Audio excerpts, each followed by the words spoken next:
Hi everyone, welcome to my YouTube channel. My name is Katie O'Brien and I am a piano and voice instructor at LB Music School. So as you can see, I'm going to turn and face the keyboard now so you can see my posture and you can see how I'm about to place my hands on the keyboard. This is important.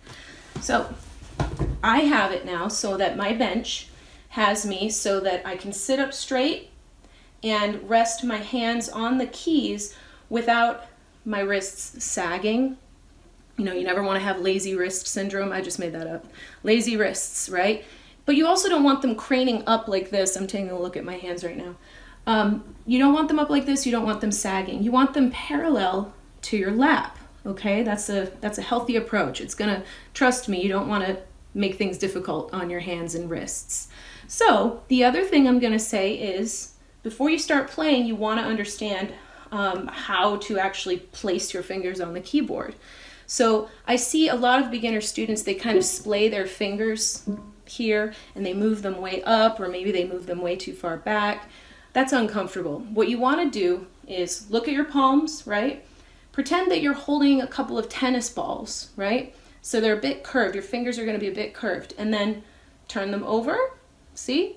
And then place them on the keys. Don't worry, we're not playing anything yet. So now I've placed them on the keys. If you can see that, you can see how my wrists aren't doing this. They're not sagging. My fingers are gently curved. My fingertips are touching the white keys for now. So now we're off to a good start, okay? The next thing I want to teach you is pay attention to finger numbers. Yes, there's such a thing called finger numbers. We'll be talking more about this in upcoming videos, but you really want to make sure you have an understanding of finger numbers. So we have 5 fingers, right? Our thumbs are going to be finger number 1, okay? Think of it as a mirror. So finger number 1, 2, 3, 4, 5. If you have a kid and you want to help them with this as well, I always tell my kids to trace their hands, right?